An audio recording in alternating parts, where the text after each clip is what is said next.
Welcome, one and all. This is the Peace Dealer, and this is another exciting episode of Peace Talk, where we interview really awesome people, really awesome speakers, spiritualists, preferably astrologers.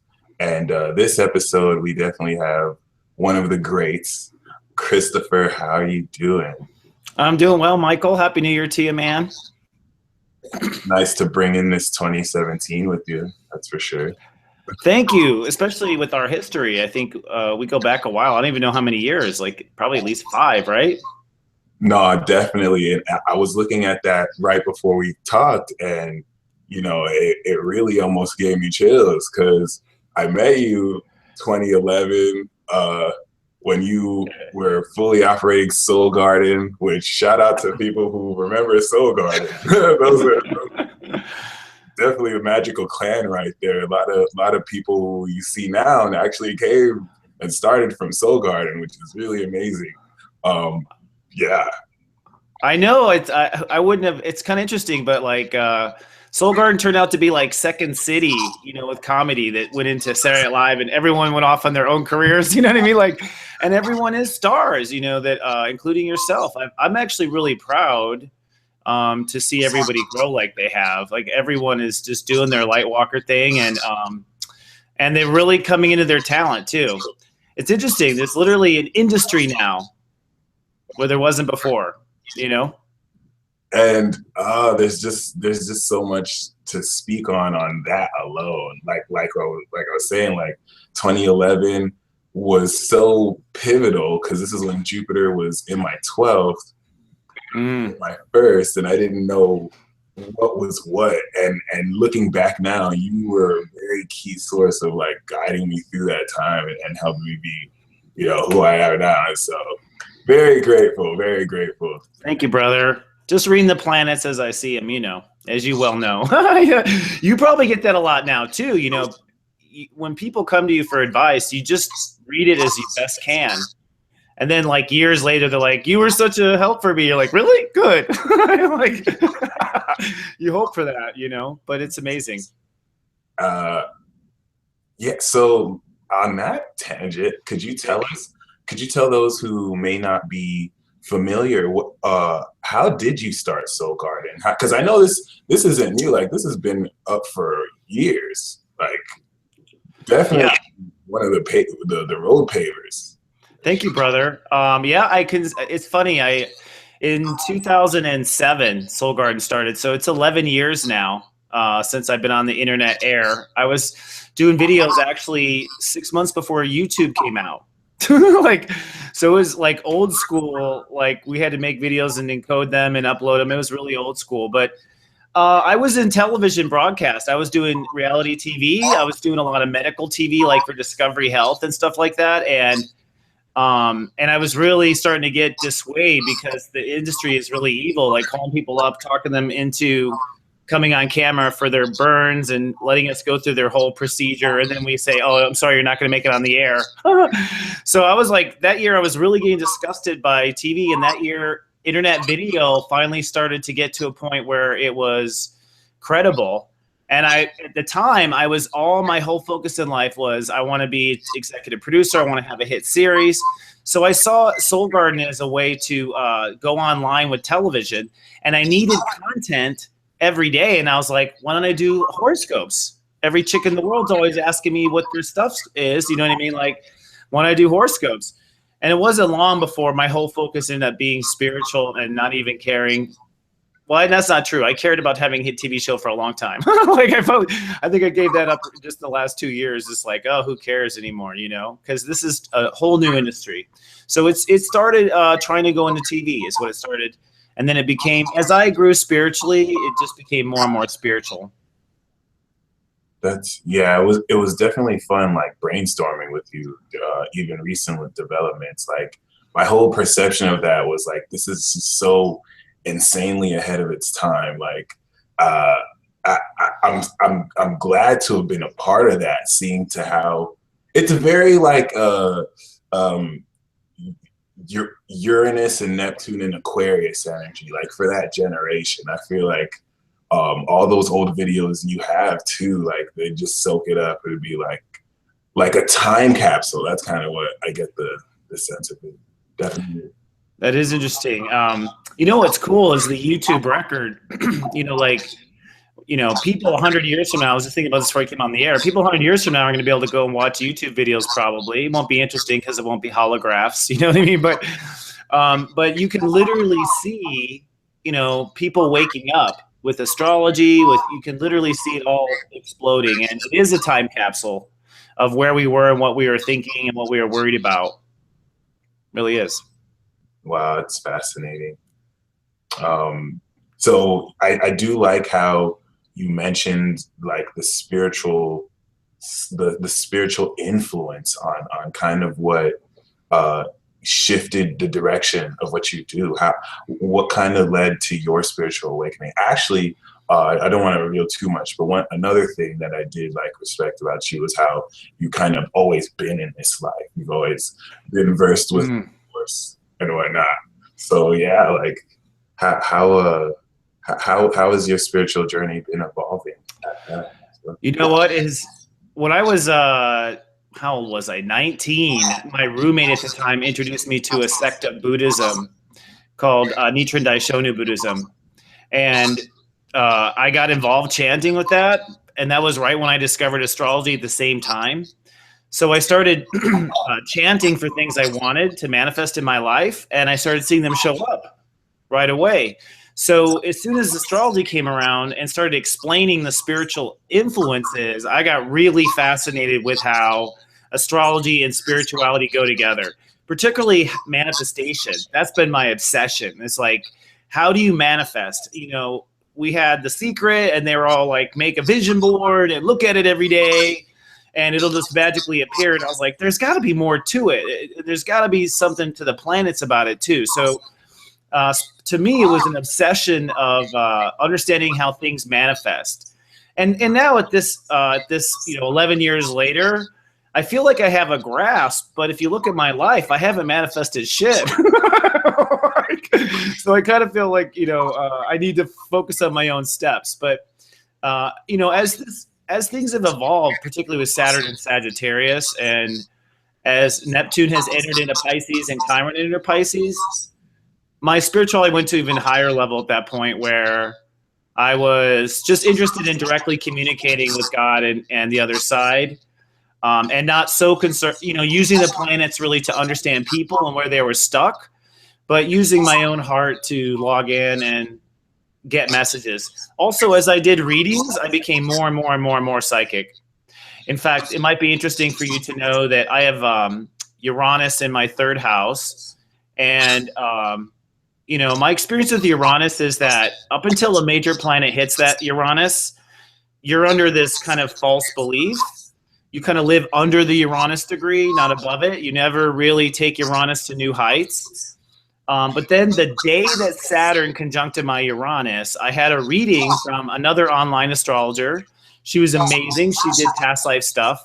And she basically said in that moment, she goes, you're extremely psychic, but you're in denial of it because you have issues with your mother and and she just went all over it. And I was like, I am. And then as soon as I realized as soon as she said that, I realized, holy shit, I have been getting everything kind of just out of nowhere, out of the clouds. Like I really haven't memorized and delivered stuff before. So once I realized, wow, I was psychic, and kind of got over my mental blocks of the idea of being psychic, then spirituality took on a whole nother level for me, which was like, trying to talk to angels. I was very obsessed with angels for a while, and still am. But I was learning everything about the angels, trying to understand how the, God consciousness works. So that's kind of how the arc went from horoscopes to God. No, that's amazingly profound, and aligns with a lot of what I see in your chart. Some people are very curious, by the way, in the chat. What is your sun, moon, and rising, for those who don't know? We're going to chart too, by the way, guys. Okay, cool. I am a sun in Taurus with a Leo rising and a Leo moon. So I got a lot of Leo going on, that loves to love the world. And I think that's definitely been why people keep watching sometimes when I'm not making sense, So, yeah. Captivating. Well, Leos are show people, I give my buddy David Palmer credit for that too. He's a Leo, and he's definitely understands the show nature of things. Oh, there I am. Yeah, we have your chart. Look at how messy it is.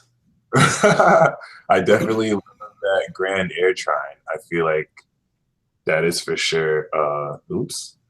I feel like that's, yeah, got a little bit scattered. But yeah, the Uranus in the third definitely caught my attention. And then the Jupiter in the seventh, that's magical for sure.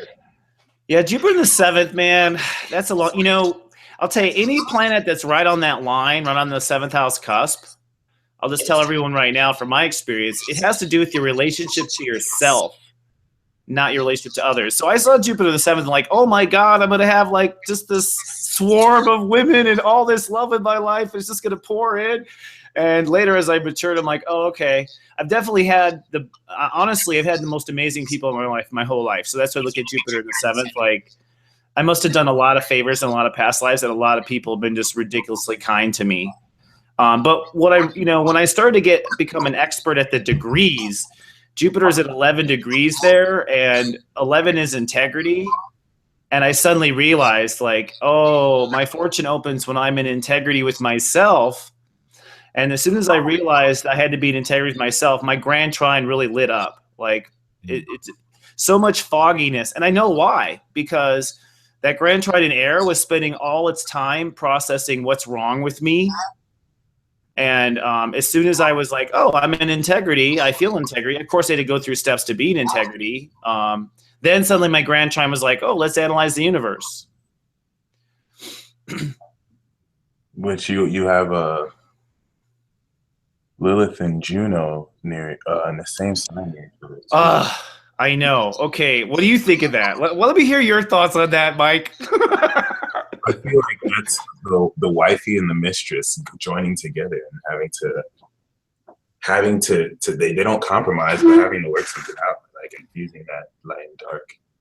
Huh, the wife and the mistress. That's very interesting. Yeah, it can be. I've experienced that. Like some of my greatest love has been my greatest fear too. Has created the most trauma in my life.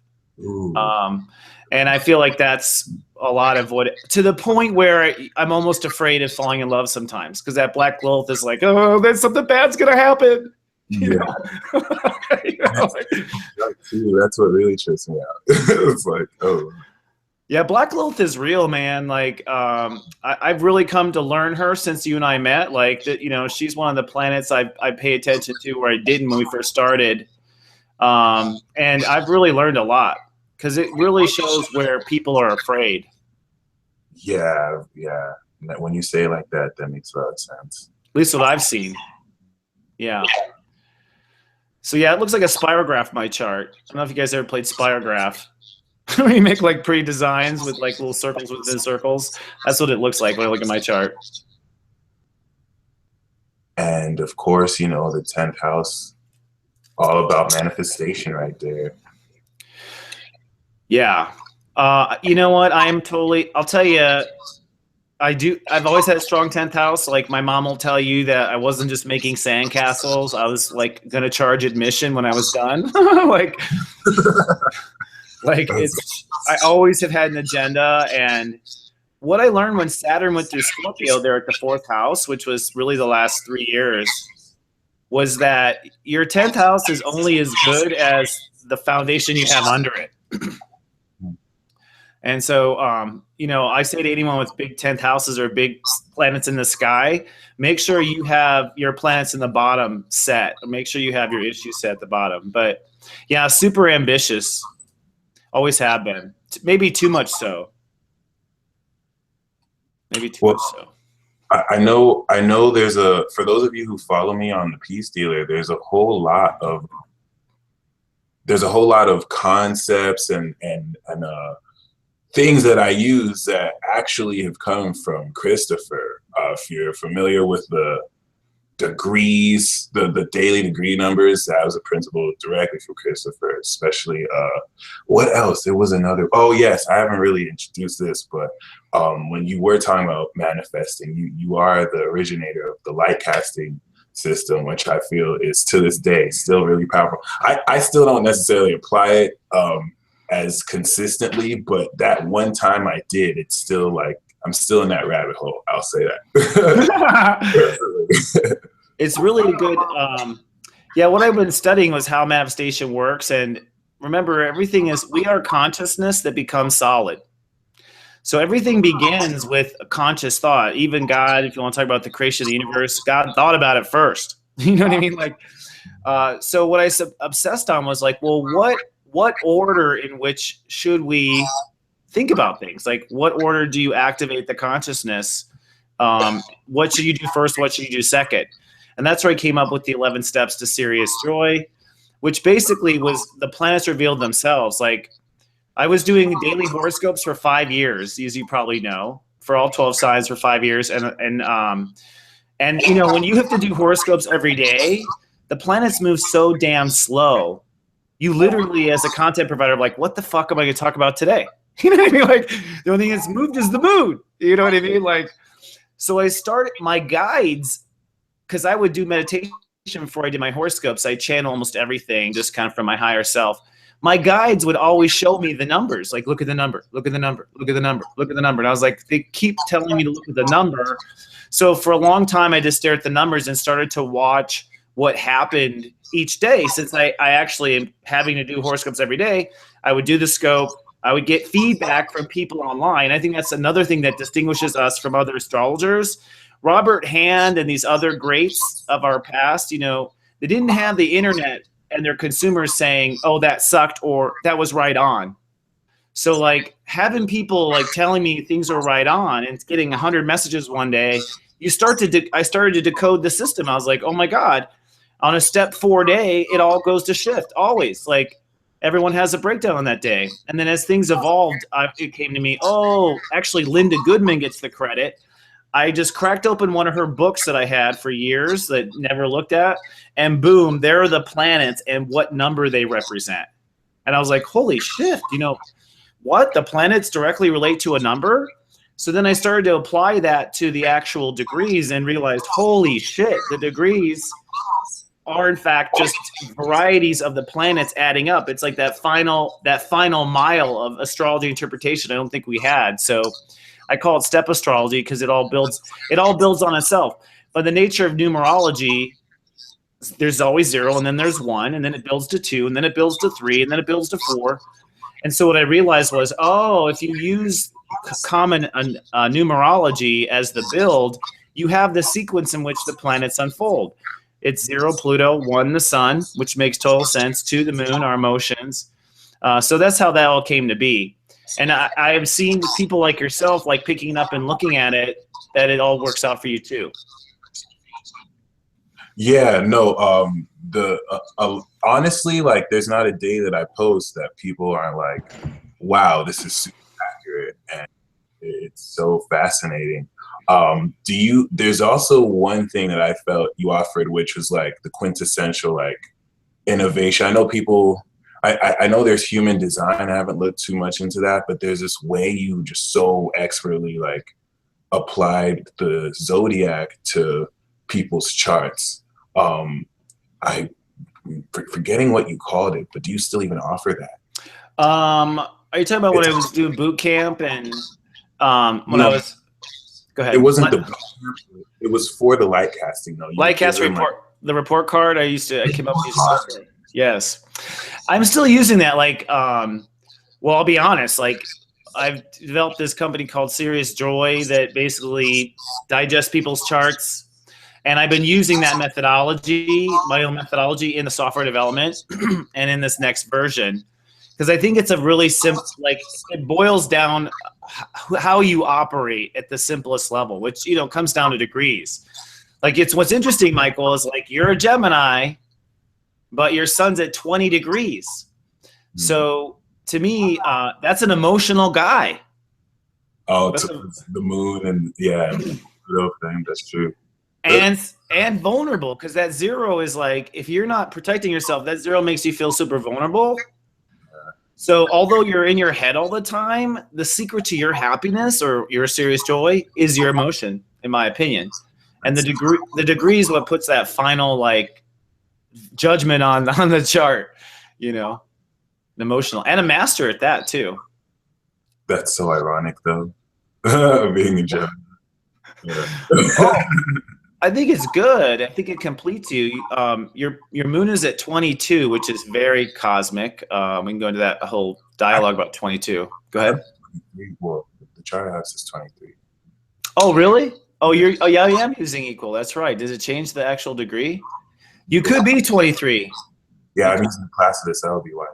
Interesting. So equal has me at 22. I remember you said it had 13 for Venus too, and I thought it was 14. Oh, yeah, interesting. I didn't know degrees would change in the housing system. That's kind of weird. It must be a rounding thing that astro.com does. I'd have to look at it, but that'd be certainly worth looking at. Where is your Venus? Oh, it's at, yeah, mine shows at 1356. But I'll tell you a story. You know, you remember Iwana, right? Like you and Iwana had spoken a bit. Iwana talked to the angels and stuff, and I was getting an angel reading from Iwana, and the angels, Iwana didn't even understand it. But in the reading, she said, because she'd used the pendulum, and she said, the angel said, you're using the wrong house system. You should use equal. And I was like, are you shitting me? Like, I'm getting astrology advice from angels? But she didn't. Equal. Yeah, equal. Mm-hmm. The equal house system. So I've been using equal ever since over Placidus. I find that Placidus is a little prejudiced. I mean, like it points influences. Yeah. And I started Placidus for years. And as soon as I went to equal, it made sense to me. So I think it's up to the person. What Placidus really helps you understand are intercepts, you know, where you're pinched off, where you lack energy, like, and where you tend to overemphasize. So you know? Intercepts are real. What's that? Intercepts are real, are a real influence. Oh, I think so. Yeah. Oh, yeah. Like my Scorpio is intercept in the Placidus chart, and I am a complete moron with Scorpio. Like my Pluto's at 1 degree.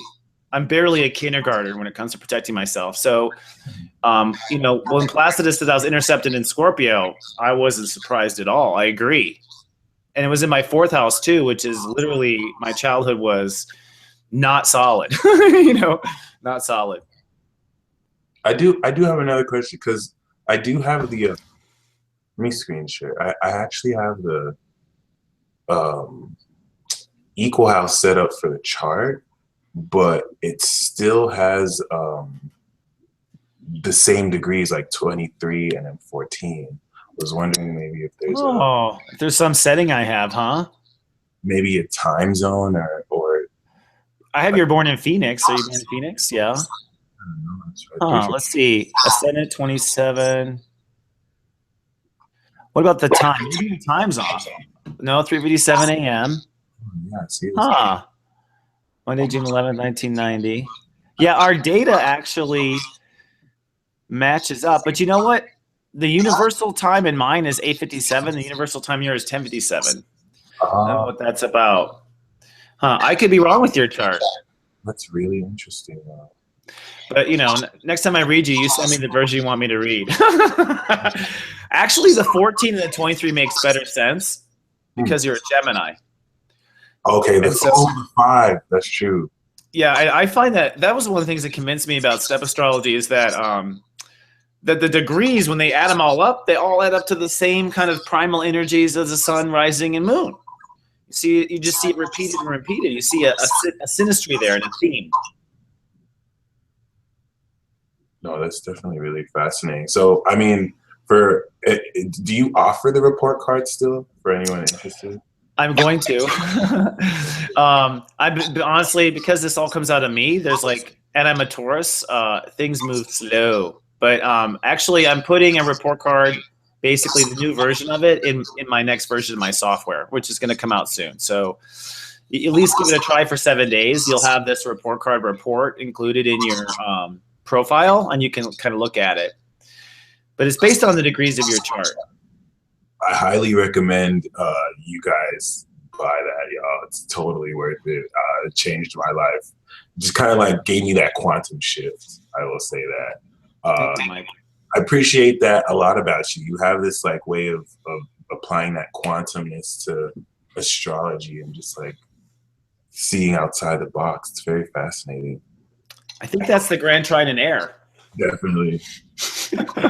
Always thinking around, and that can get you into problems when you're doubting yourself too, by the way. Like thinking around the box, you never have anything solid. So trines are as bad as they are good. They can be challenging in my experience. Someone is asking what is your website to buy? Honey Bundalable asked this.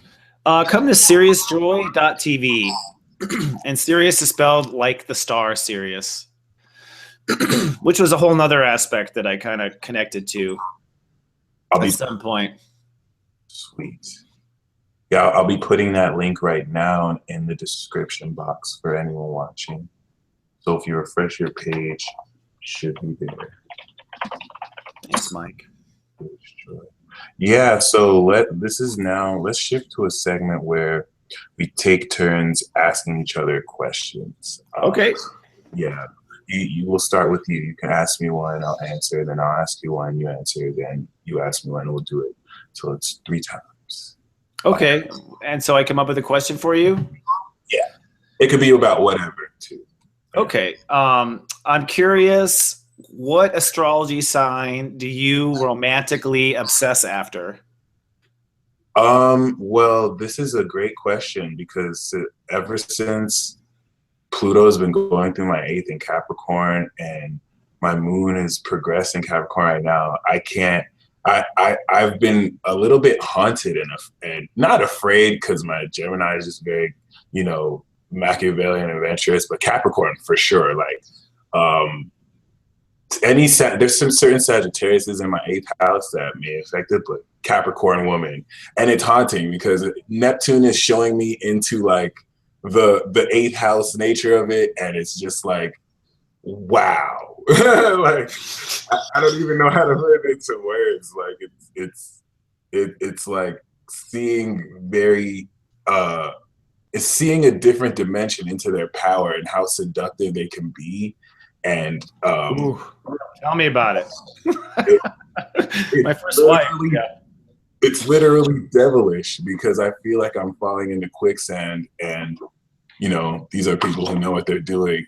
With like different realm activity. Elizabeth says you're obsessed with Libra. I love Libra. They're my 5th, but I'm trying to. This obsession is like emotional addiction that I'm trying to shed.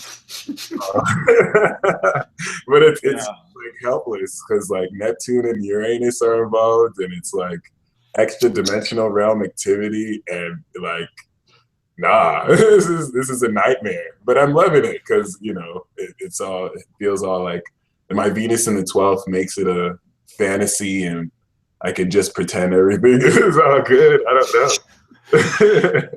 Yeah, that's true. You can stay in your head a lot. Yeah, for sure. And have you noticed if you're dating or you're obsessing after what scale of Capricorn? The early Capricorns or the late Capricorns or the middle Capricorns? Which decan? Ooh, that is a very, very, very good question because I noticed something a little bit different. Like the last deacons are usually in my 9th house, so it's not that obsessive. Although there was the one that I obsessed over because she had a Scorpio rising and she was just so nice with the seduction, like it was goddess tier. But it's always the second decan, always the one like from 8 degrees to 14 degrees. I have no chance. Like it's just like I found the dark goddess, and now I have to fight the final battle. It's weird. Yeah, the the 3rd decan ones, man, are super easy going, but like you don't even see you're in their trap for like 6 weeks in. Oh my God. They're so smooth and like, oh my God. Like you just I know, and then you're like, what the hell? How did I end up handcuffed in this basement? Like no, this is right. Like, oh my gosh. It's true. Well, and there is a little darkness to it. I mean, I'm not trying to put Capricorns down. But Capricorns literally are how we control the earth. And like they're masters of control. And Pluto's in that sign, which means the way they control is up. It's expired. God's like, no, you cannot control this way anymore.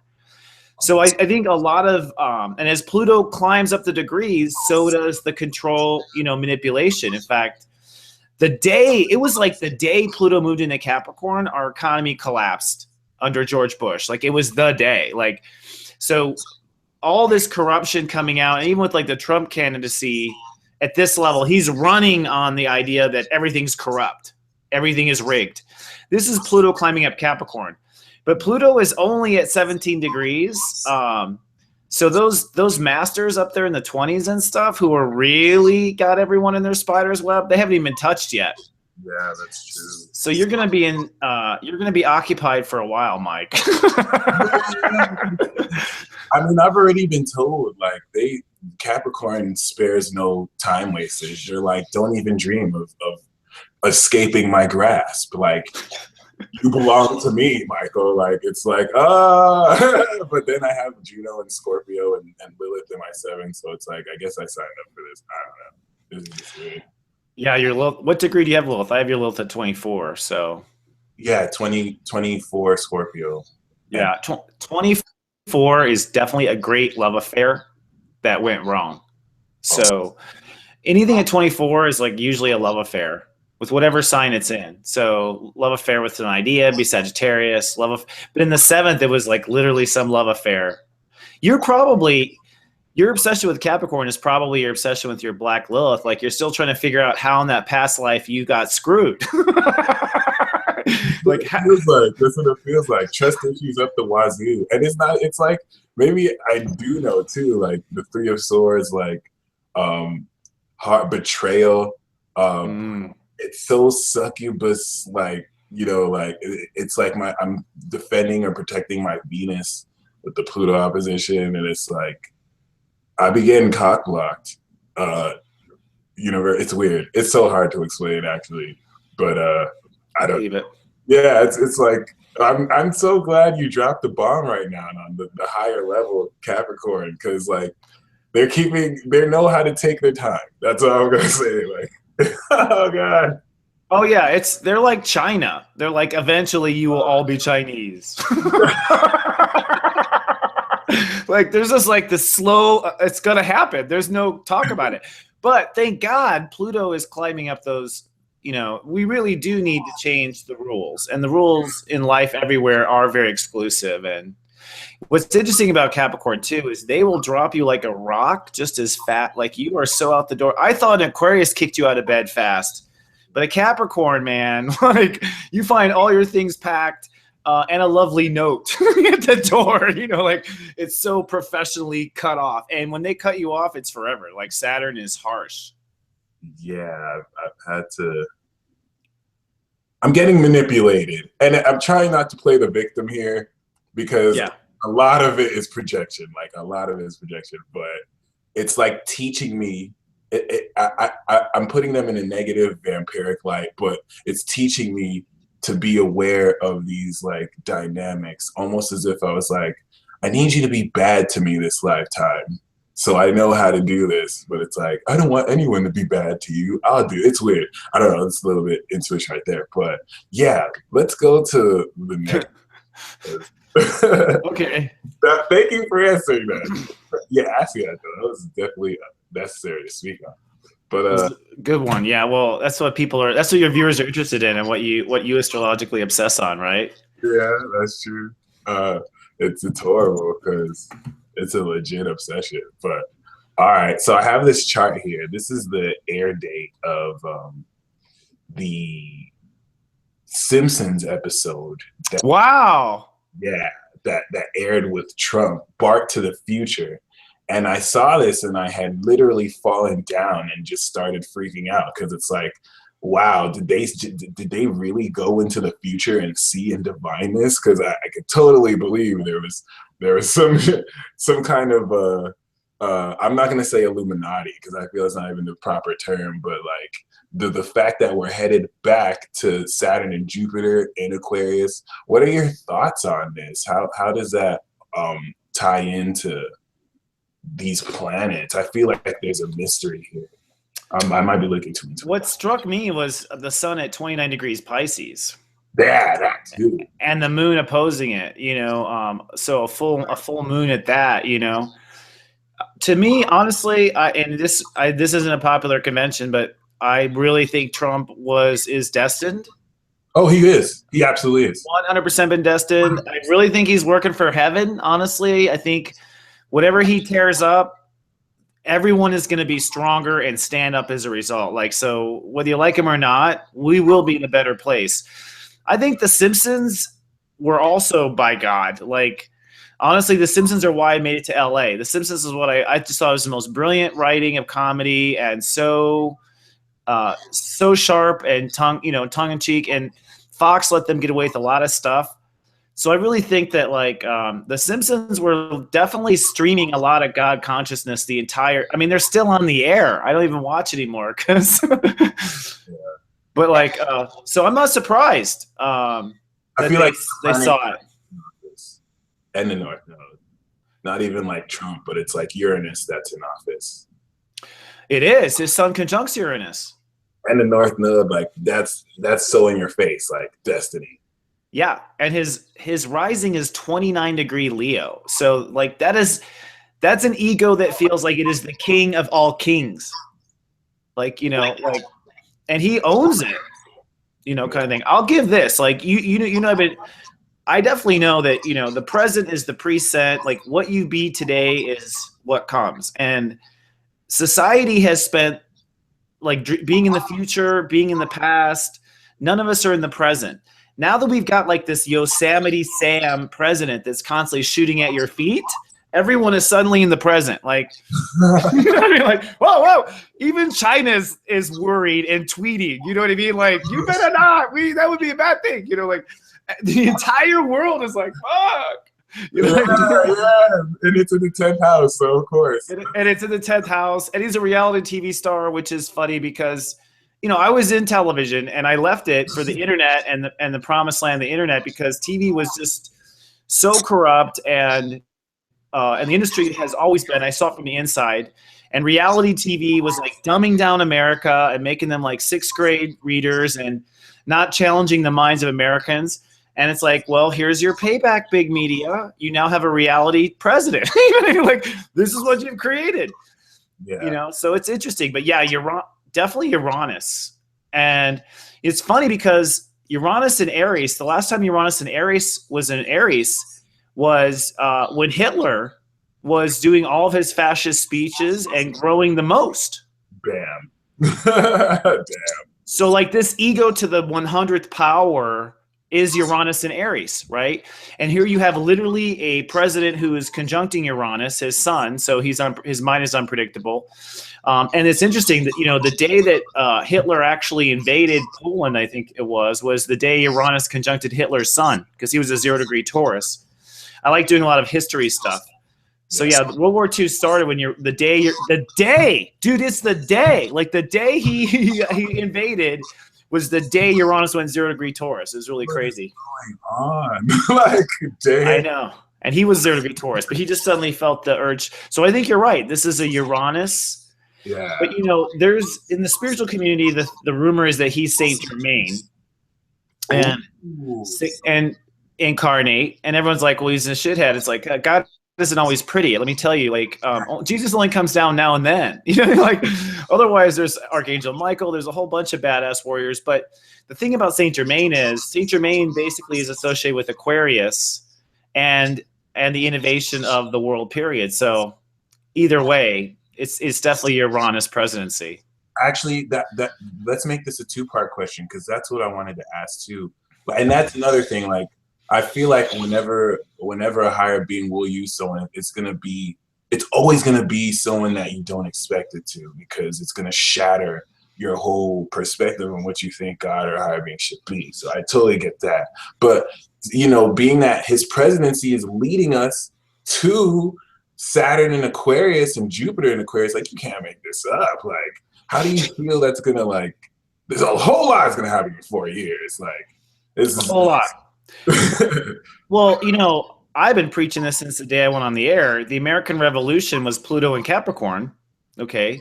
So the United States is going to have its 1-year Pluto anniversary in 2022, Pluto return.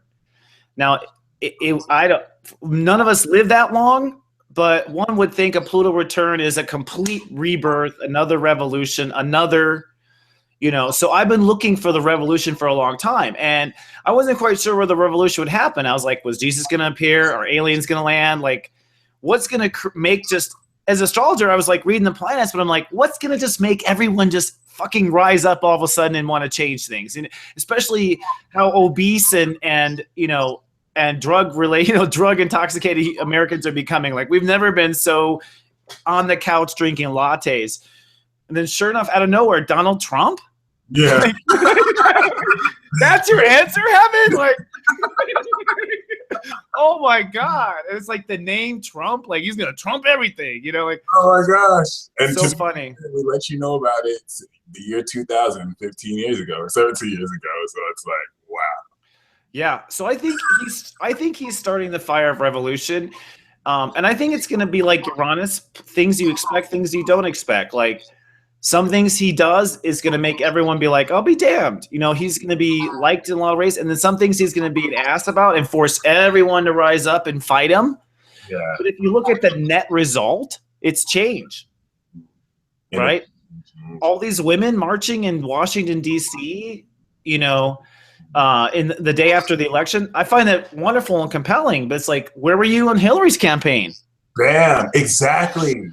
Like, I feel like this wouldn't happen with anyone else, with the illusion of peace and everything's gonna be good. Like, you're right. Like, everyone's present. Like, what you gonna do? It's so amazing. It's true, and we're technically coming to the end of the age of Pisces. Okay, Pisces is that two fish. Pisces is that good and evil, and what that means is that human consciousness is used to good and evil to get things done, right? Even in the beginning of the age of Pisces with Jesus Christ himself, people are like, oh, he's good. And then people are like, oh, he's evil, right? Like, and here we are at the end of the cycle, right? So I wouldn't be surprised that in the beginning of the cycle, you have somebody really good like Jesus that promotes everyone basically to be bad, because that's what we did for the last 2,000 years. And at the end of the cycle, I wouldn't be surprised you have this figure that is seen as bad that forces everything good. Because that's kind of the way cosmic cycles tend to work. But it surprised me. I was watching the night of the election of Trump. I'm like, holy shit. Like, I seriously thought, Hillary had purchased the White House already. Like, I didn't think it was available. You know what I mean? Yeah, that is honestly what made me believe in destiny. Because I was like, this chart and my intuition says Donald Trump is destined to win, but I couldn't see it happening. I was like, Hillary would, I don't want to accuse her of rigging, but she even won the popular vote. So I thought conventionally she would just naturally win. I didn't expect, Uranus to be like, this is my shit. Like, you can't stop me. This is just like, damn. You really can't. And that's Aquarius. I think one of the things I've discovered is Aquarius is number 4, which is belonging, and so 4 is stability. It seeks to be stable, but it never uses a stable way to get there. That's why it's revolutionary. You know what I mean? So it was interesting to see. You're right. Like, I don't think anything is going to be predictable for the next 4 years. I think it's going to be absolutely everyone on the edge of their seats and people getting used to living in the moment with no guarantee, which puts you in touch with your spirit. No, definitely. Yeah. Of course, Saturn would be in Sagittarius too. But Saturn and Sag is kind of elusive. It's like, I think the last time Saturn was in Sag was when they were writing The Secret. Oh, yeah. I think that so people like yourself, all the light workers who've been working so hard, this moment is going to push you into your thesis that will probably be the next, release next. So it's an interesting time. Like, I think Saturn and Sag, you can't really see the true changes going on so much because people are very quietly changing what they believe and heading a new direction. And because it's what you believe and not what you know, you're not going to tell anybody unless you're right. That's so interesting. It's what you believe, not what you know. That's so interesting. It is what you believe. What you know is Gemini. It's not Aquarius? Well, no, I don't think so, because the Gemini side, Aquarius is where I think where you belong, like, and that's what I was getting to. A Uranus is shocking because I think where we belong is based on our heart and based on law of attraction. And if you look at Congress, you know, the military, anything in the world, none of it's based on our heart. None of it. So as far as the earth is concerned, putting place things where they belong, which is along the lines of where one's heart is, everybody's up for a shock because everyone has been pushing for their ego, for their intellectual intentions, not ever consulting the heart. So I think until we live by our heart, Uranus will be shocking. That's real. Be shocking to us. Word, well, yeah, good philosophy. We can talk about this for hours. We could, brother. So yeah, this is all right. So I guess this is the second question now. So how does it work? I ask you a second question? Yeah. Okay, so what inspires you to wake up every day? Oh, that's such a good question because that has been a huge battle. It's like I've been having to fight spiritually just to wake up and reclaim my mornings.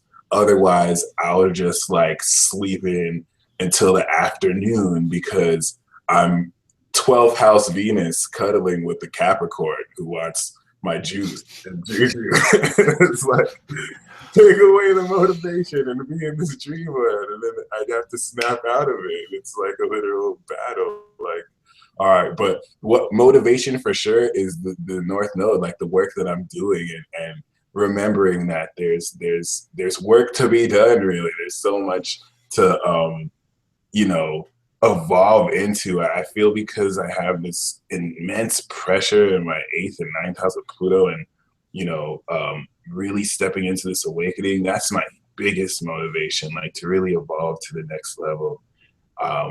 And fulfill this Moon Saturn late bloomer thing. But it's legit about like I feel now like there's an attack on my 6th house to add that pressure, so I sleep in more and I don't wake up, and it's a good thing because if I fight that pressure, then it'll make me stronger. But it's like yeah, I'm so glad you asked me that because it's legit a battle. Like I have to really like hone in on this enthusiasm and motivation because that's the only thing that's gonna But then I get visited from my dreams when I don't feed these succubi. So it's just I gotta really balance this energy. Sorry for being a little bit cryptic, but definitely great question. I think about the work that I'm supposed to do, the videos that I can make. That's a motivation right now in production, and making sure I get that out there for these 13-year-olds who are gonna step into their power when they're 20 and they have Uranus and Neptune and Aquarius, and they just really like change everything. Yeah, they truly inherit the earth. Yeah. Yeah. And that's what I realized that too. It's as much as you like to think it's up to us, it's really up to the next generation. Yeah. Okay, and your third question, this one I stole from Bravo and the Actors Studio, but I've always loved the question, which is, when you get to heaven, what is the first thing you want God to say to you? Great question. Mission accomplished, because God has definitely,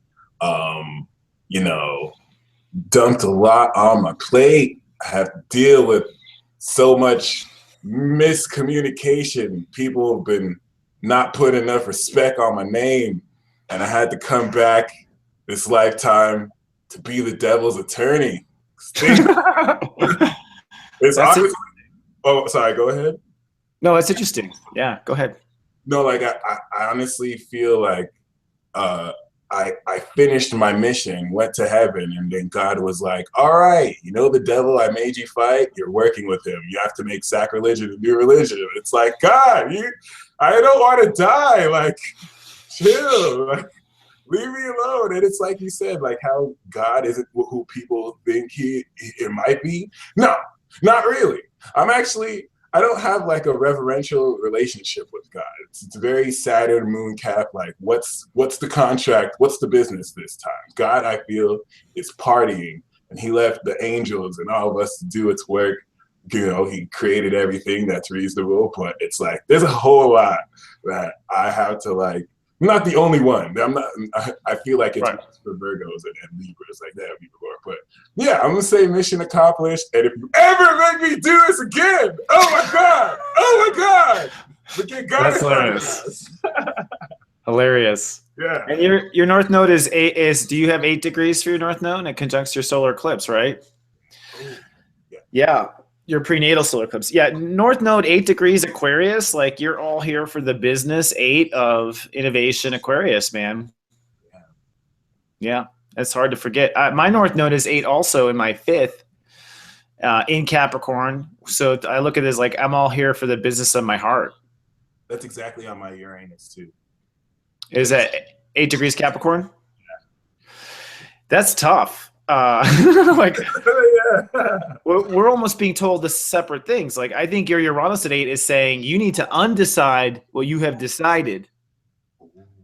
Okay, and like, and for me, the North Node 8 is like, you better decide and commit, bitch. You know, like, what I've decided. Oh my god, I need to decide and commit.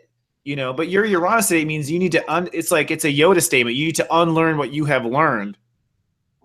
As far as Uranus at 8 is concerned. And, you know, all that 8, I mean. In the 8th house. Yeah, literally. It means that your soul is prejudged to these things. You know, that you've already decided before you're born, this is the way it is. And Pluto's like, "Bull, you're wrong, Mike. You're wrong." As Pluto climbs up, it's like, are you sure about that decision? But that's probably why you are connected to all these powerful Capricorn women, too, because you're just, by observing their conclusions, their decisions, their calculating plots, it unveils yours. Yeah. You can't help but wonder what yours is as you go along. And yeah, when I'm like, why is the devil with me? Who do I have to be? I mean, or am I the devil? Is that what they're showing me? Like, what the hell is going on? This is ridiculous. Well, when you attract parasites, you are the light. Oh, okay. Oh my God. Yeah. If you're attracting parasites, you are the light. You know, basically, and they're feeding off your light. You know, keep snuggling late at night watching TV, kind of thing, or whatever. I think your Venus in the 12th is probably, you know, it adds to that Black Lilith in the 7th. It's another sign that your heart was broken in a past life. Having Venus held up there literally means that your soul's afraid to bring that part of yourself down. Like, you're like, you know. Little opposite too. It's like extreme, like life or death feeling. It's weird. Yeah, it's kind of. My head is a Gemini, not even like think about it, but it's like. It's also why you get so like, you know, it's why you get so dreamy and lost. Like Venus up there in the 12th house is like about love. Like, you probably just put on love songs and never even talk to the girls. Just like, it's like, it's a imaginary relationship. Yeah. Well, that's where it's safe. You know, I think so being an artist, you know, being creative, you got Jupiter's coming out of your 5th, you know, like when you create, you bring that Venus down in a non-relationship way that's healthy. Like, that's guaranteed to be healthy. Yeah. You're not going to end with a Black Widow of a concept movie or a Black Widow of, you know, like of a TV show probably. Yeah. But you could follow your heart and find yourself with a Black Widow. How old are you? You're 26, 27? 27. I turned 27. Yeah, I'm convinced, I got to say, after doing so many charts, like, I'm convinced that everything until your Saturn return is 100% past life recreation. I really, as much as I like to think I was acting in free will in my 20s, I don't think I was, especially as I've wakened up to my past lives. I realized that all the events in my 20s were all like literally lifetimes I had lived and either failed or succeeded at. And it kind of like rebuilds the character. So by Saturn Returns, like, okay, we now have Mike Neebe where we left off. But the point is like the Black Widow stuff, like that's probably part of your past life. Like it is. Yeah. Yeah. It's like life or death. I don't know if I'm supposed to. I feel like death is involved in some way. But like, yeah, it's like that's the only reason why I can't cut it off, because I get the sense it was like, all right, you can run away from me, but I'm the Lord of Karma, and I will just bind myself to you. We will work this out. But I mean, it is what it is. It's very night houses, so I'm gaining some lessons through it. But I don't know. Thank you for putting a lot into perspective, though, because it's just very dark. It's very dark. It's like Penny Dreadful meets Supernatural, and it's really forcing me to take a lot of this seriously, which is good. I feel like it's like that whole dark light shadow thing. So I can't put it in the frame of bad because a lot of it is projection once again. But it's been the adventures of Pluto just got out my 8th. Well, no, actually, based on the equal signs, it's still in my 8th, so that makes sense. I will say Placidus, it's like 15 degrees Capricorn, and the day, my progressed moon got there, I started school again. So that's what made me think that Placidus could be a bit like accurate in that sense, and so I have to use both, like equal Placidus. I think they both are accurate. I think a progress chart is accurate. I think the energy is energy. You can, just like the Earth is the Earth, you could draw it up in lots of different kinds of maps. Like as long as you get from Antarctica back to North America safely, who gives a shit of what map you use, right? Like as long as the map, but each map is a different way of looking at that same Earth, or different way of looking at that same soul. I'm very familiar with my Placidus chart because I use that for years. But now I just use equal because I believe that the universe is built equally. Yeah, it makes sense. It makes sense. Everything has its equal house too. But I think Placidus, is kind of like, again, once the human is on Earth and they're incarnating, you might have been created equal by God, but as soon as you're left on your own, you start to tilt right away. So I think Placidus is very applicable. Like what the client ends up doing with their energy is probably Placidus. It is. But overlapped within the equal house, so you still know. You wake up equal, and then 2 minutes later, you're already off balance Placidus. You know what I mean? Like because you're comfortable that way. Like your chart is really where your creation energy is comfortable.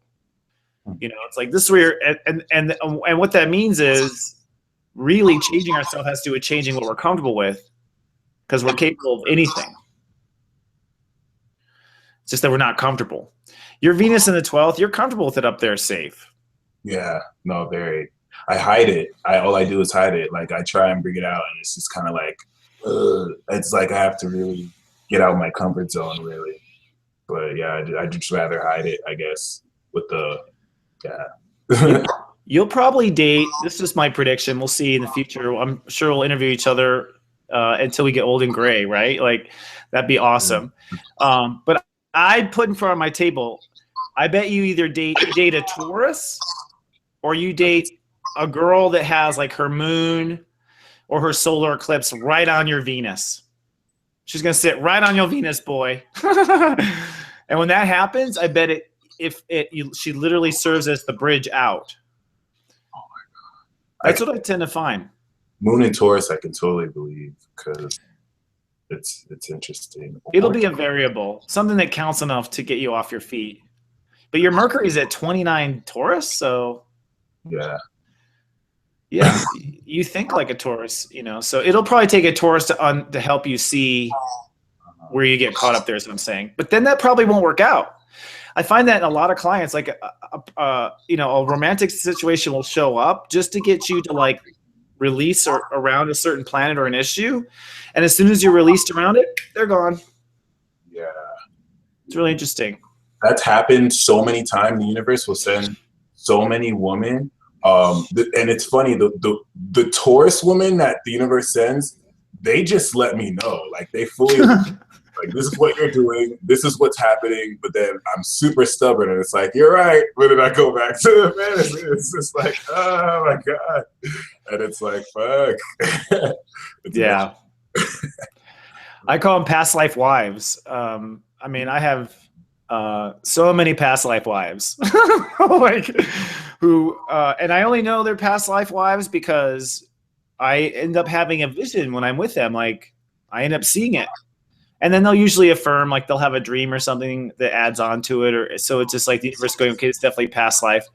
But I find that past life wives and husbands, depending on your gender and where you're going, but like they're often the souls that show up, the soul mates that show up that help you identify an issue and get over it. And then as soon as you're over it, they're gone because they're already married to you a whole lifetime and they're sick of you anyways. Yeah. That's so understandable. As soon as they remember, then they're like, oh yeah, that's why I don't want to be with you. Bye. Thanks for inviting me this life. So true. So true. So true. All right. Oh, well, my second question to you is, what are 3 zodiac signs that you love, and then 3 zodiac signs that give you the biggest challenge? And these don't even have to be sun signs. You can make them like maybe a Mars in this sign or a Moon in this sign or whatever, really. Okay. Well, honestly, I guess I'm a narcissist because my favorites really are partly what I am, like Leos. Like, talk about my romantic hang up, it's Leos. Like I've got cats everywhere. I'm like the old cat man. I got so many Leos around me, past life friends, past life wives, like, and I love Leo, but Leo is love. But I think I love love. So Taurus energy, I totally love Taurus energy as well. I'm such a Taurus. I have 3 planets in it though. So to me, my whole life is like, if you're not building something, you're a waste of flesh. Like my Taurus is very prejudiced. Like, you're not doing anything with your day? You're not making it valuable? Like, I love Taurus. But, you know, I also I have to say, I've never met a Sagittarius I didn't like. I don't think I've ever met a Sag I didn't like. I haven't been able to keep them in my hands. Like, you know, anytime I get my hands on a Sag I love, they're like gone in 20 minutes. You know, like romantically, it's never worked out, which might be my Black Lilith meets Juno, by the way. I can't keep the Sages around. But I love Sagittarius. Like, they're just joyful as hell. Hard signs, hate to be a downer, but Capricorn, fuck. That's Capricorn is one of the hardest signs I've ever had to deal with. I always end up getting burned, always. Like, from my own self touching the hot stove, you know, like, so I think I don't know what's so hard about Capricorn. I think because it's so heartless. Mm-hmm. I'm such a Leo boy, all flowery and happy, and Saturn is such a bitch. To me, Saturn is a drag queen male. Like, that's interesting. I felt she would be a drag queen male or just a really old woman. It's just like, that's what I mean. Just that, honey, here's how it is. Which to me is a drag queen. You know what I mean? Like, you don't even understand, baby. Before you even born, I was tricking. You know what I mean? Like, that kind of energy. I literally had an Aunt Wanda who's passed now, who's a Capricorn, who I love, and she was like totally Aunt Thelma or, you know, from The Simpsons, one of the 2 sisters kind of thing. So Capricorn is really tough. Scorpio, I am so close to Scorpios. Like, I have this thing. I have November 13 people around me. Like 10 people born the same day. There's always November 13th, like within 20 miles of me. I'm not kidding. Like, for some reason, God has just kept someone next to me. I'm literally by my brother now, but I love Scorpios, but fuck, it's hard. I'm not good at drawing emotional boundaries. I'm the opposite of the signs. So like, they always piss me off when they point it out to me. Like, it always pisses me off when they show me. So Scorpio's hard. And then the third hard one, let's see, what would I give that to? I would say Aries is pretty hard. You know, I mean, if Cancer's hard too, but I'm getting better at Cancer. I'm a progressed Cancer now as of this year, so I'm officially emotional by living. But I'd say Aries is kind of hard because, you know, it's take it or leave it with them. And so most of it has been leave it. I mean, they're like, they've been with me a long time and then they've gone. Plus, I have Chiron in Aries, so I definitely have some issues there. So those are my favorite. Those are my favorite three and my least favorite three. Sorry, guys, if you weren't on the list.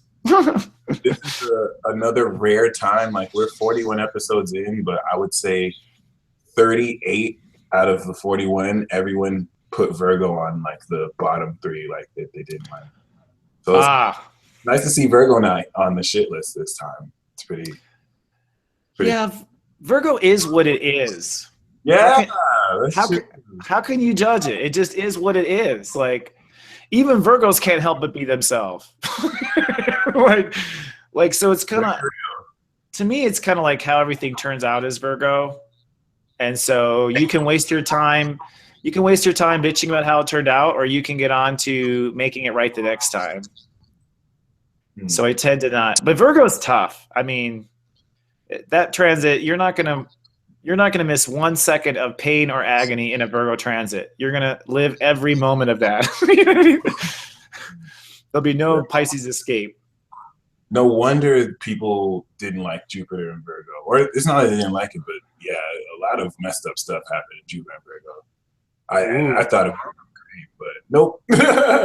I mean, it was in my fifth, so it actually worked out for me. But I didn't hear a lot of positive stuff. It's weird.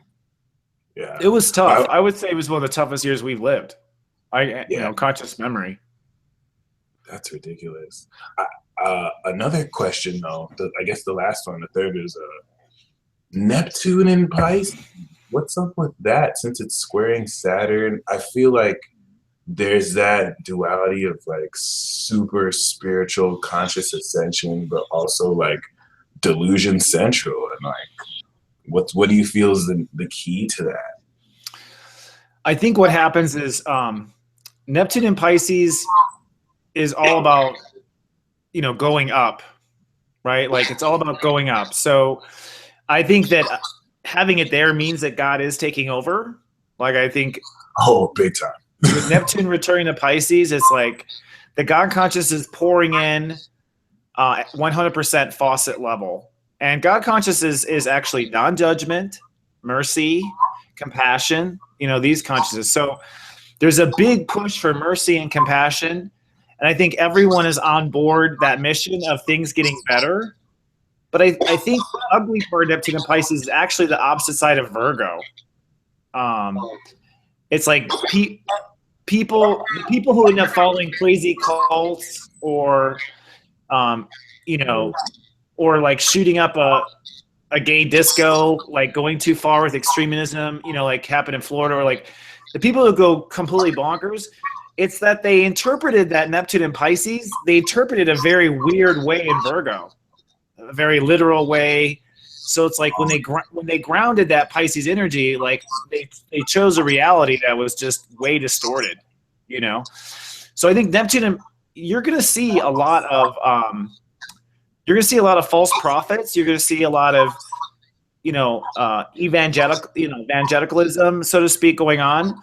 But if you look at it from God's perspective, okay, even though the one kid is becoming evangelical and doing crazy things, he's following his version of God. Okay, and the ones who really do find spirituality, they're following their version of God. So even though you may not agree with the vision of God, the whole population is seeking that higher truth, whether it's for 40 virgins or enlightenment. Yeah. That's what I think. So I think it's going to bring us to a humanity, it's only like at 10 degrees. Yeah, that's what I'm going to ask you next. What do you think this next decade is going to bring us? I think the first decade was healing.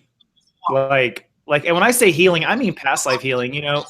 Go read ancient literature. You don't see Socrates talk about his past life. You don't see any author in world history talking about their past life. None of them. Because human beings weren't living past their Saturn return very long anyways. And they could barely get this life down, much less think of the last life. I think that in the last 30 years, basically since the 80s, we have been healing our past lives. So that first decade is that human beings are finally like getting past their spiritual karma. And now I think the next decade is trying to make spirituality work. this is the decade that you're going to see crazy churches starting up. Oh, nice. You're going to see the Manson kind of stuff. You're going to see, but you're also going to see probably, I'd be willing to bet you see the death of formal religion officially in this next deacon, and you see the birth of its replacement, because there will be a replacement. Yeah. Where people worship and how they worship. Yeah. You know, there already is now. Like you and I are worshiping in our way on Facebook, YouTube. Amen. You know, kind of thing. So I think we're going to see the real churches be built in this next 10 degrees.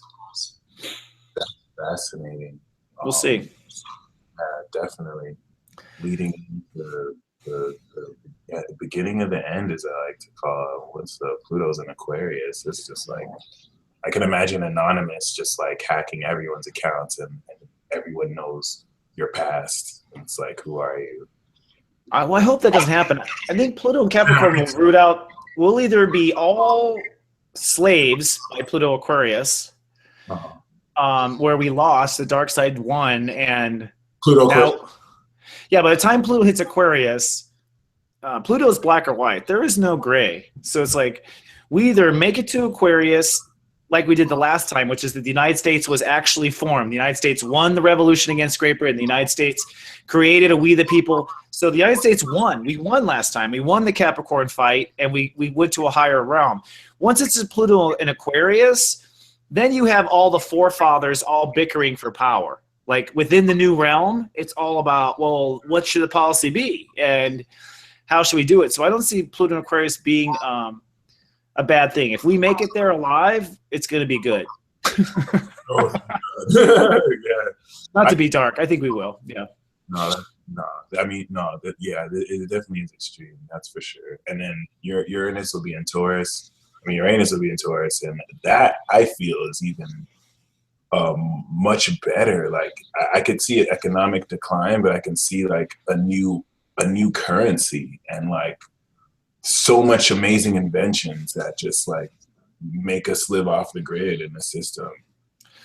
Yeah, I think you're right.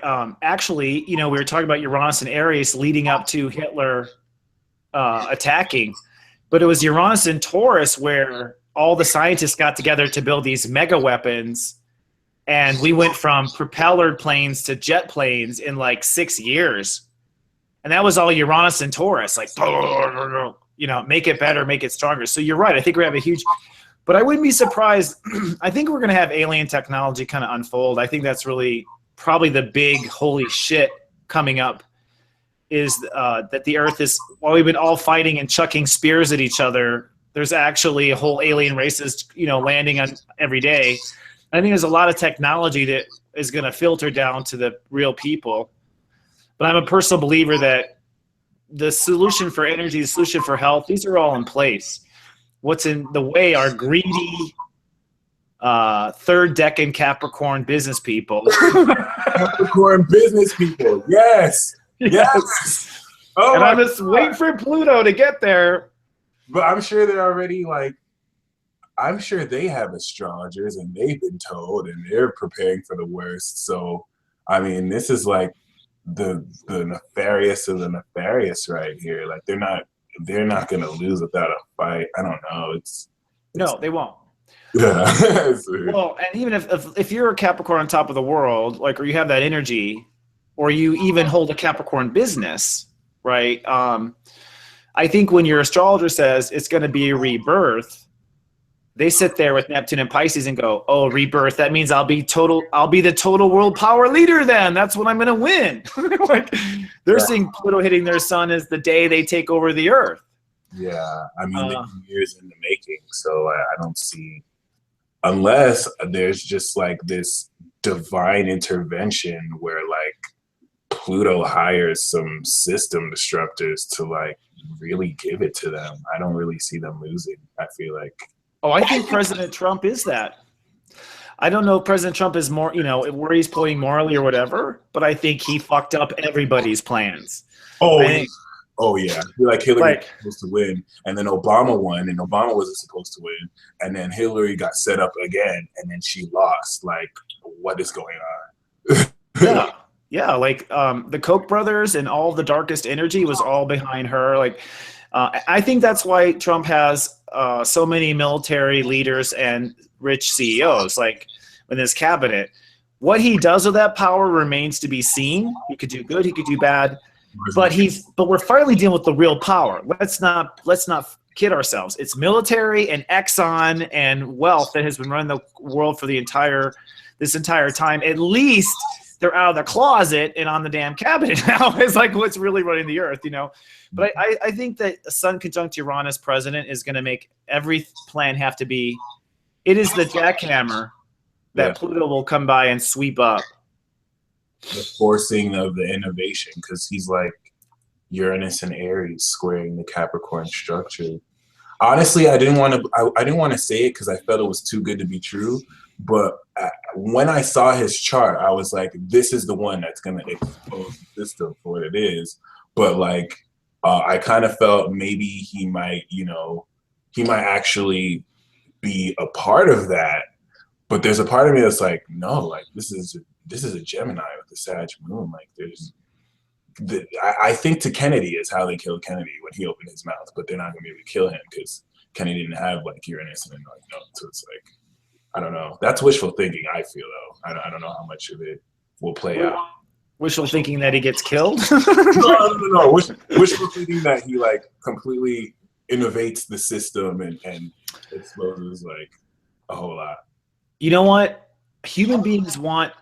I think having one Messiah is Age of Pisces thinking. Yeah, the one. Yeah. Okay. True. So as much as everyone wants this perfect leader that's going to come in and save the day like Jesus did, that's not how God's doing it this time in the Age of Aquarius. Age of Aquarius is each individual must stand up on their own, much like you saw with the women in Washington, D.C. just this last week. Trump is not going to be the salvation, but he's somehow going to force everyone to get off their Starbucks latte ass and take control of their reality. And it might be because you're fighting Trump. I think the real evil of our country, is that corporations are not mentioned in the Constitution. And I think big business is really the root of evil right now.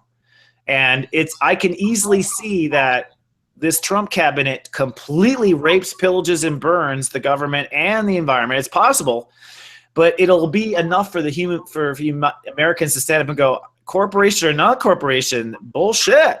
You know, like, so he either will champion it or he will force us all to stand up and not take it. I think either way, it's going to change. And as personally having a Capricorn moon in that third decan too, I finally understood how Leo is the king kunks, because once you feel love, like it immediately loses control. Like when I feel love, like my Gemini is like all love, my Cap is like, ugh, like I'm gonna sacrifice and lose control, like get that away from me.